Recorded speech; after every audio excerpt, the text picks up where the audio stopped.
back in my office, I used to be called the food police because I would never let people eat any of these processed bars, and it's not allowed. No cookies, no biscuits. I'm like a very strict mother at home. My kids don't. I cook a lot, right? So I bake stuff with my children. I bake healthier stuff. But if you open the cupboards in my house, you would not find anything which is a packed food. That doesn't exist in my house.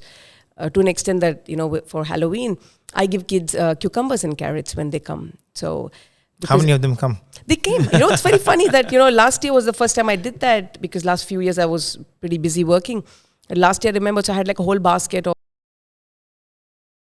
Ladies and gentlemen, my name is Carlton D'Souza. This is Million Opinions. And today on our episode, we have someone fun, Gayu Lewis, who is the F coach who works with women, speaks about women's wellness.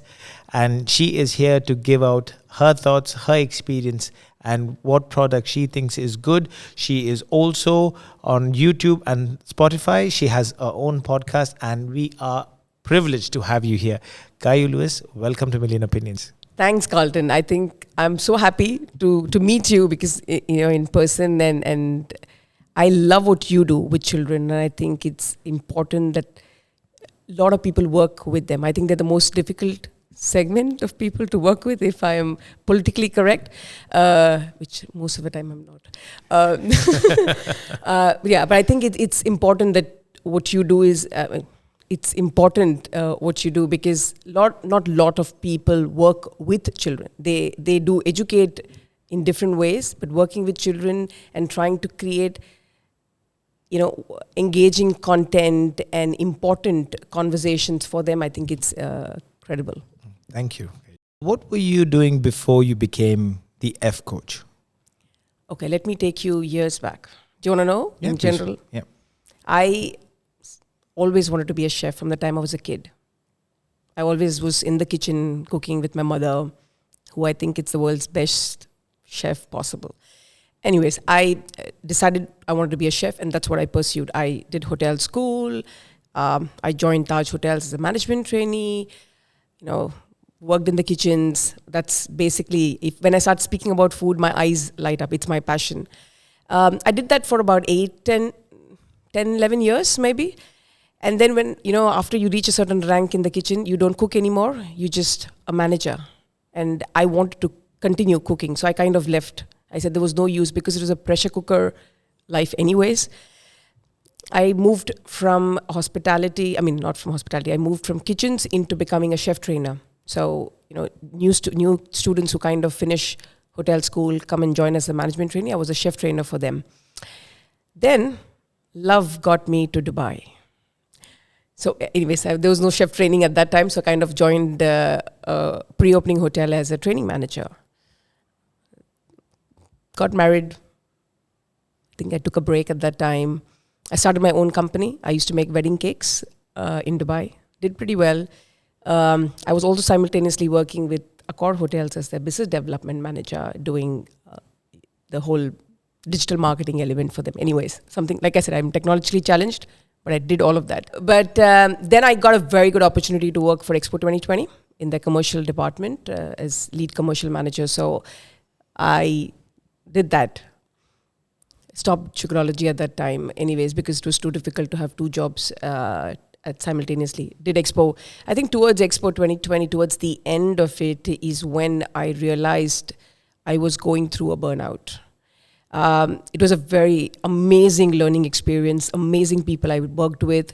I always ate well, I always exercised, but the mindfulness aspect was not there. It didn't exist in my dictionary. And I think that was the reason that I was just going downhill to a certain extent that I was almost borderline depression. And I kind of got help. I had a counselor who helped me out. And there's a very one line she actually said, which changed the whole dynamics for me, was that she said that, how people perceive you is how you made them perceive you. Tomorrow if you tell your family that, listen, I'm so busy at work, and I can't cook for a week, you think your family will be like, no, Gayu, you have to cook and work. No, they'll be like, yeah, mom, it's okay.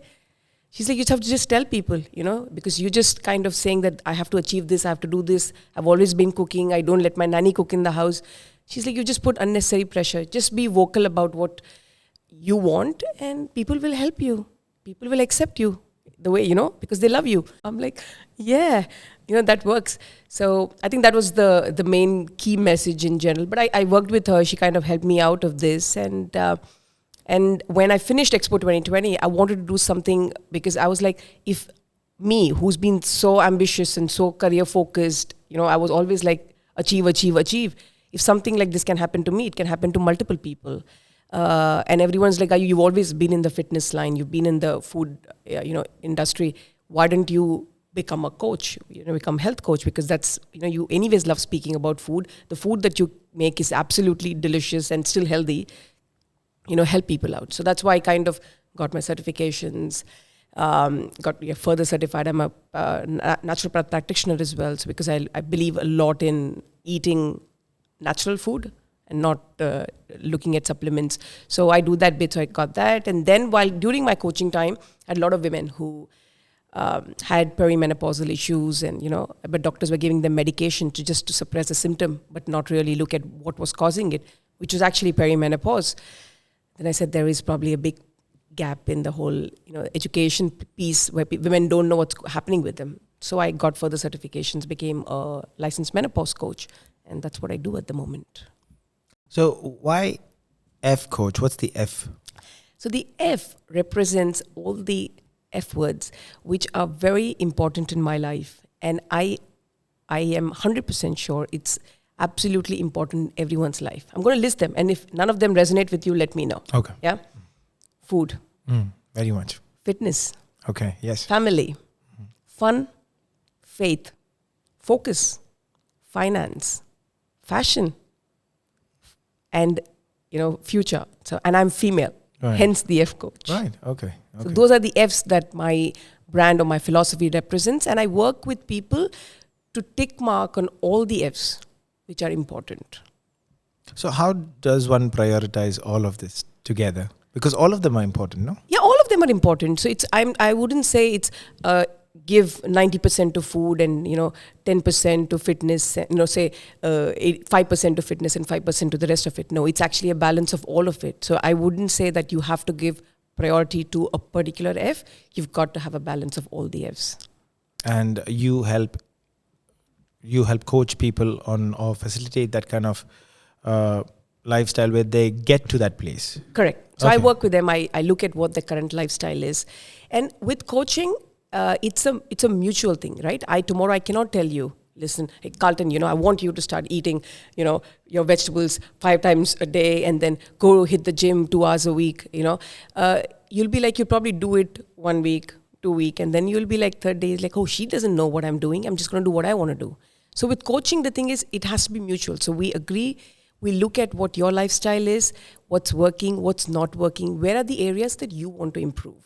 And then we tailor make a plan. And then I am mainly your accountability coach. So tomorrow I can't tell you that 1 hour of strength training has to be done. I can only tell you, I can't do it for you.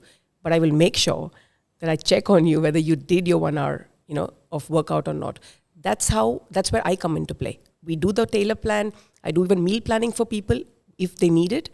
But then I'm mainly your accountability coach. So I have a call with my clients. I follow up with them. We look at their progress. We keep tweaking. If certain things are not working, we look at a plan B, because it's not that if something's not working, we continue doing the same. We're going to keep changing to see what works. Because at the end of the day, the whole idea behind this is it becomes your lifestyle. So it doesn't feel like, oh, I have to get up, I have to go to gym. Going to gym and doing your strength training becomes part of your lifestyle. It's like as if getting up in the morning and brushing your teeth is like a normal, right? So same way, the lifestyle changes where I work. So you mentioned strength training quite a bit. Why strength training and not any other, like cardio? At the end of the day, I'm a lady, so I'll speak mainly on women wellness. Women, men and women, both of us, as we age, we start losing muscle mass, right?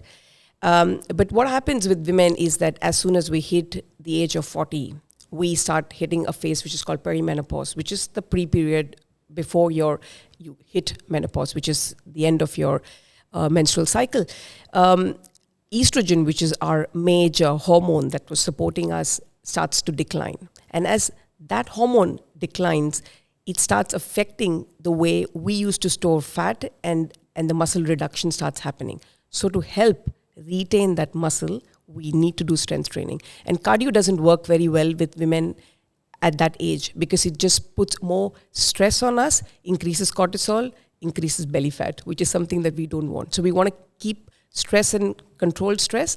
So strength training is something that you can do, which doesn't really cause that much of stress in your body, but has a lot of benefit in terms of strengthening your bones, which anyways will get weaker as we grow older, and then helps in the whole thing of maintaining muscle mass.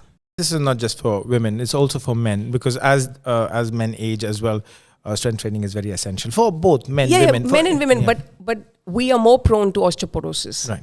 It's unfortunately one of the most common symptom post-menopause is either cardiovascular diseases or osteopenia or osteoporosis. So to avoid that, it's imperative that women do strength training. Very, very important.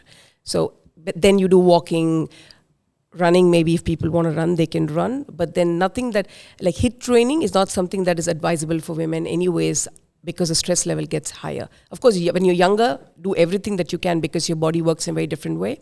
But as you get 40 and above, you've got to change the way you work out. I mean, you got to understand the signals your body is giving you. You also mentioned that you're a chef, you love to cook, and you love to go for natural foods. In today's world, lack of time, everybody will go look out for the closest thing that they can do to convenience, for convenience. Sometimes it's a takeout, sometimes it's buying Processed food. But do we have an option actually? Do we really have an option? Do we really go and buy all natural stuff? How can we, I'm not here to argue, but how can we best work with natural foods at the same time convenience? I would say that think of it as a necessity in terms of what you feed your body. You know, you buy a good car. Would you buy bad fuel and put it in the car? No. Same way. It's your body. Would you put bad food into your body? So think twice. It's about what you want. You can always say, oh, I didn't have the time. You know, I just got a takeout and picked up anything. But even when you pick that up, try to see what is there inside that packet. The main issue I have with people is that people don't read labels. You know, and back in my office, I used to be called the food police because I would never let people eat any of these processed bars, and it was not allowed. No cookies, no biscuits. I'm like a very strict mother at home. You know, my kids don't. I mean, I cook a lot, right? So I bake stuff with my children. I bake healthier stuff. But if you open the cupboards in my house, you would not find anything which is a packed food. That doesn't exist in my house. To an extent that, you know, for Halloween, I give kids cucumbers and carrots when they come. So, how many of them come? They came. You know, it's very funny that, you know, last year was the first time I did that because last few years I was pretty busy working. And last year, I remember, so I had like a whole basket of not all is bad, but learn to read the label. I also am pretty busy most of the time. But then one thing that helps is meal planning. So kind of if there is one day in your 7-day schedule that you can look at what I'm going to eat the rest of the 7 days, even like a top line. You don't have to be like really specific in terms of what's a particular dish, but then have a little framework around what you're going to eat, shop accordingly.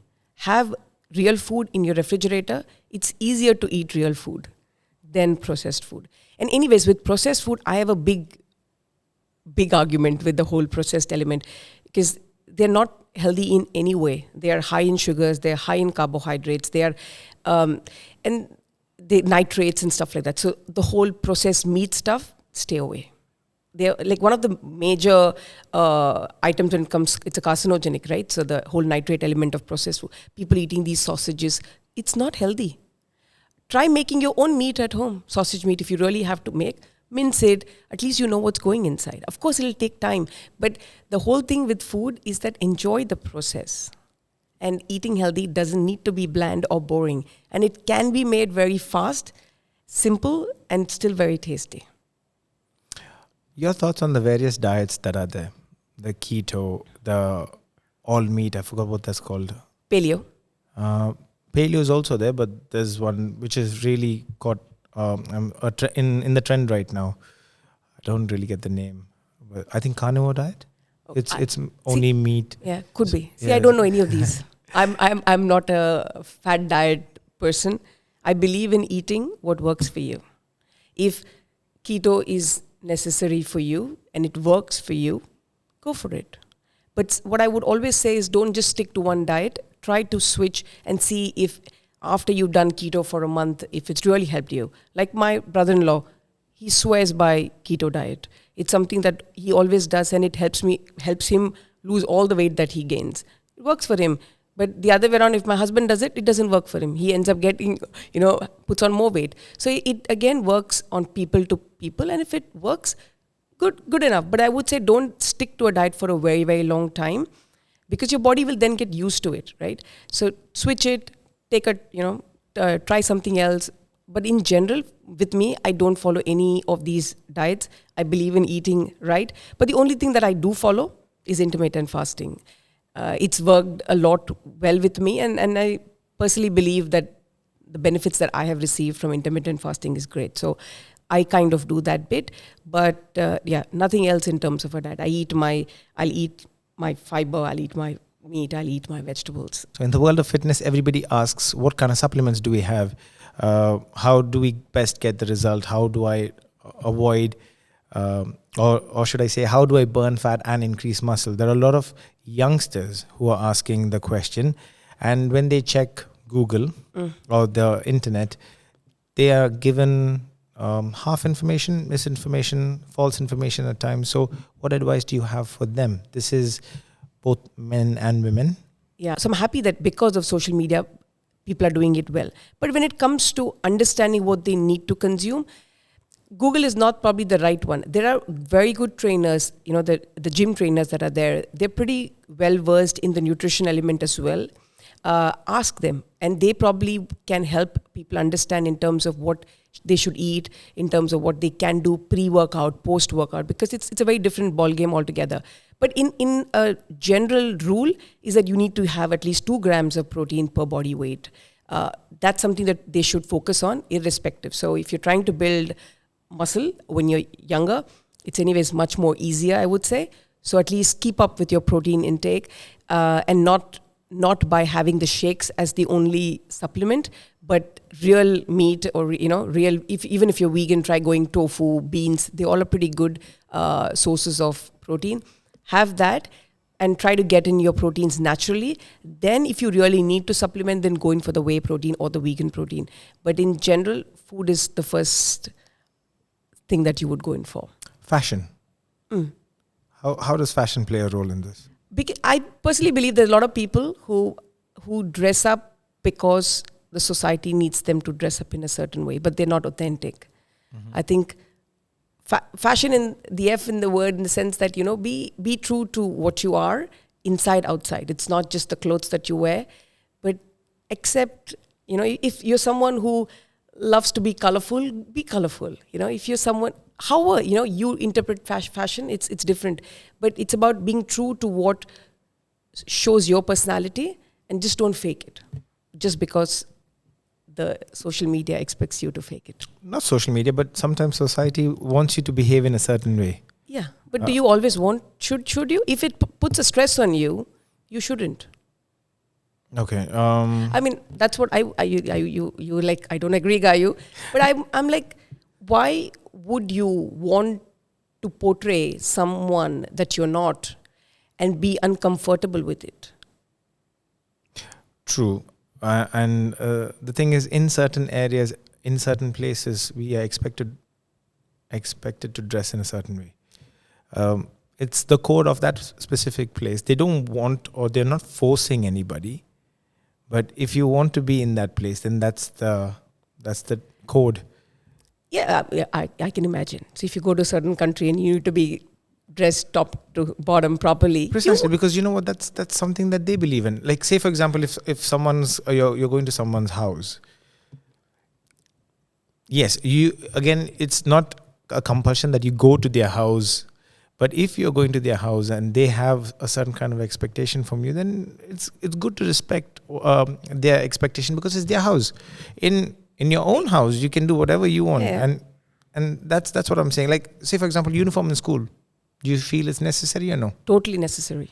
Just because everybody, Yeah. yeah. So that's the thing. No, I'm not saying that no, everybody should feel uncomfortable, because again, where I would agree to your fact is, Gayu, it is a fact, by the way. You should not wear something which you feel uncomfortable and puts the stress on you. Is because in this region, I see many people who are in certain designations who wear suit.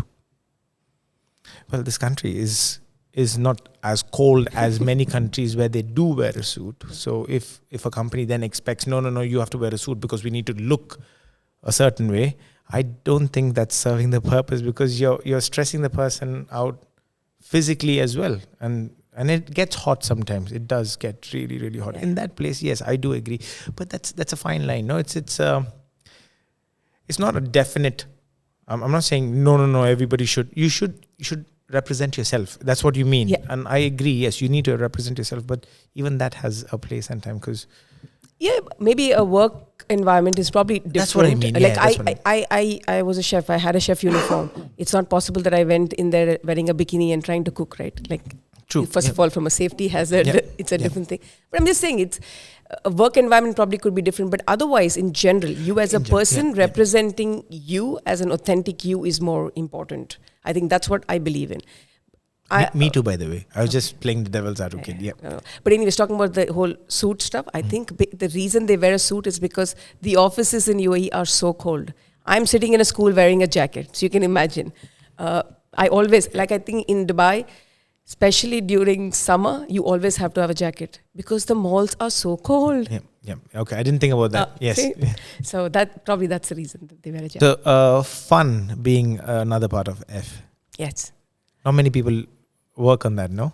Yeah, because I think, when we were kids, we had so much fun. As we grow up, I think with all the stress that gets added up, we forget the fun element. And fun doesn't need to be, jumping on a trampoline. That's not the only fun. Fun could be just getting with your friends, having a laugh, or, playing with your children or your dog. The small elements that helps you, helps your head become lighter, and then you feel so happy internally. That's important. How we keep, there's so many times I've seen this when, the kids coming to the, has happened with me as well. My kids like come to me and he's like, Mama.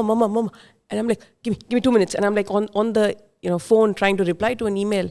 But probably I've lost that moment. What he wanted to show me, it's gone. I think capturing those moments in life is fun. That is gone. Like, I missed that moment, right? Whereas this could have waited. I think understanding that element is necessary, because if you keep tapping on those, you'll never the amount of fun that you will get is in abundance, and that'll keep you happy. Happy hormones, they're like the best thing that you can get. A hug from somebody, it's like certain things that are important in life. So yeah, fun, friends, very important. So let's talk about your YouTube channel. You have fun recipes over there, and also very important topics you speak on. Yeah. So basically on my YouTube channel, I split it into 3 segments, I would say. One is it's called Enlighten Me series, where I talk a lot about women wellness, things that women should know, which probably they might know, or just a little more refined version of stuff that's going on in their body. Then I've got the whole food element, which I said I think I can't live without the big F. The biggest F in my world or my life would be food. So I do a lot on food, where I focus on my main concept is eating healthy doesn't need to be bland or boring, and I do a lot of food, specifically again working for women wellness, but saying that everyone can eat the food. I cook that food in my house. My whole family eats it. So, but again, it helps, women mainly, with their whole hormonal imbalance that generally happens. It helps control that and eat healthy food, and also make sure they get their protein, the hidden proteins and stuff like that. That's what I focus on when I do all my recipes. They're pretty short. we've got some long format, but the short ones as well, like soups and stuff like that. So which is very easy for you to make and have. Then I host my own podcast as well, where I actually interview experts, again, talking about women wellness. So from doctors to sleep therapists to, I recently did a very interesting podcast with a lady who works with people who've got food addiction. Okay. So very, very interesting and unique stuff. But then, yeah, that's what I do for my YouTube channel. And for the people who are interested in knowing more about Gayu's podcast and YouTube channel, the links will be in the description below. Why do you do what you do? I think it's my calling, I would say. I think I think if there's one word that people would use to describe me, they would say Gayu is extremely passionate. I am passionate about people's health, making sure people understand their body and work accordingly and live a healthier life. And not, it's not that I have not done wrong stuff. I've also done, not slept properly in my younger days, partied, but right now, when I look at my life, I'm like, if somebody had educated me earlier, I would have probably made a better life choices. Like I said, probably doing strength training much earlier. I started strength training after my son was born, probably at 33. I would have ideally started it much earlier. But I think that's where I come into play. I help people, coach. I talk a lot. I think some people get bored whenever they meet me. I'm like, oh, don't do this. And they think that, oh, the police has come. And back in my office, I used to be called the food police because I would never let people eat any of these processed bars, and it was not allowed. No cookies, no biscuits. I'm like a very strict mother at home. My kids don't. I cook a lot, right? So I bake stuff with my children. I bake healthier stuff. But if you open the cupboards in my house, you would not find anything which is a packed food. That doesn't exist in my house. To an extent that, for Halloween, I give kids cucumbers and carrots when they come. So, how many of them come? They came. It's very funny that, last year was the first time I did that because last few years I was pretty busy working. And last year, I remember, so I had like a whole basket of carrots and cucumbers that I'd got like washed, and the kids came. A lot of kids thought it was a trick I was giving them, not the treat. But then there were some kids who came back because I think they get bored of eating this candy. How many candies can people eat? You'd be surprised. Okay, I don't have a sugar. I don't have a sweet tooth at all. Like from my childhood, no, I'm not addicted to. I have no liking towards sugar. It doesn't entice me. But the kids who came back. So this year again, I'm trying to give them cucumbers and probably candy tomatoes because they're pretty. They're candy, but they're tomatoes. Right. Yeah, I would not give candies to kids. My kids go do the Halloween stuff for sure, but they collect all the candies and they give it to my nanny, who then takes it and gives it away to somebody else. But that's in my house. Like I said, I'm probably strict, but if you give my kids a donut, like a tray of donuts they'll not have it. My daughter will easily refuse it. She's like, no, thank you. My son might look at me first because he's 7 years old. He's still trying to understand. But he's someone who will go to a refrigerator, pick up a carrot, a cucumber, or an apple and eat when they're hungry. They don't look for the nasties. That's what I call them. But because it's not there. You sell some merchandise also, right? You sell some products as well. Yes, I created a line of aromatherapy products called the F Therapy. Again, going in line with my brand. Basically, those are easy, ready to use, easy, everyday use kind of a product, which is like a shower steamer or a foot soak or a sugar scrub. Basically, the whole thing is the message is around self-love, again, to women, because women tend to kind of always put their health as the back foot. They're always thinking of everybody else. But then these products have been made using essential oils that helps with balancing the whole hormone element, which goes toss during the whole perimenopause and menopause bit. So that's what I've done. It's a very simple stuff that people can just put in the shower, take a bath, and still feel good. Right. Any plans on doing anything with makeup and cream? I've been using an Ayurvedic brand for quite some time. It's an Indian-based company, but I've been using them for a long time, and I like it. So Have you read the labels? yeah, I've Do you read the think it's labels. all good? Yeah. Which I've one is actually that? gone to their factory as well. Which one is that? It's called Samved. Somewhere. Okay. Do you get it in this place? No, my sister ships it to me from India? Bangalore. Yeah. Oh, okay. So in case anyone's interested, Yeah, that's the one. But there are a couple of clean products here. I've actually met quite a few people. So, good that you mentioned about the whole clean element, right?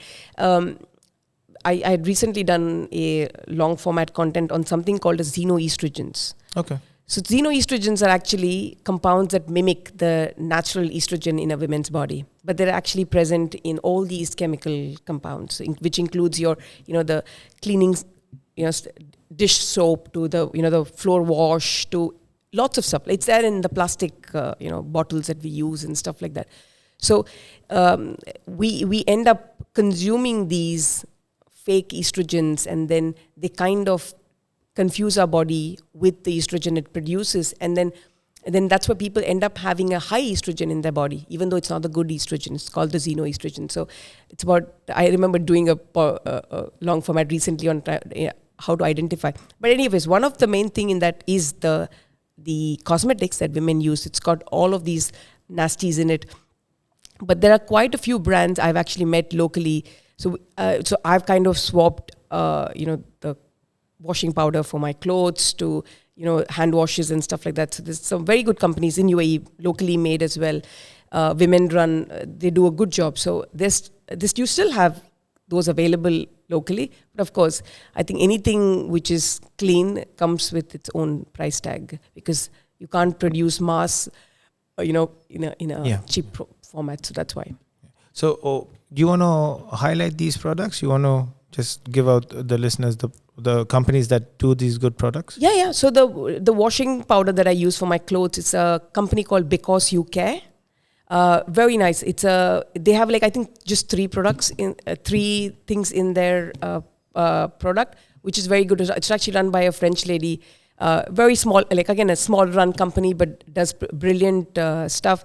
Then you got Botanicals, which is for my hand wash and stuff like that. Then there is a very nice face, like a zero, nasties. I've not used the product yet, but it's called Santé, which is, I think, hello or cheers in French. Couple of good, I've met them locally in a couple of networking events, but at least the Botanicals and the Because You Care, I use them. Okay, and just so that everybody knows, no, this is not being sponsored by these products. We just wanted to let you know what is best for you and your family. Yeah. So, your message to everybody out there. My message would be, take care of your health. Invest in your health. We always say, I'll do this later. Unfortunate reality is later might not be there. So invest in yourself today. You can always make money tomorrow, but if you're not there, where is the money going to go? Harsh reality, but I think that is something that I want people to reflect upon. Every start of every year, everyone makes a business plan, for 2025. But I want people to start making a health plan.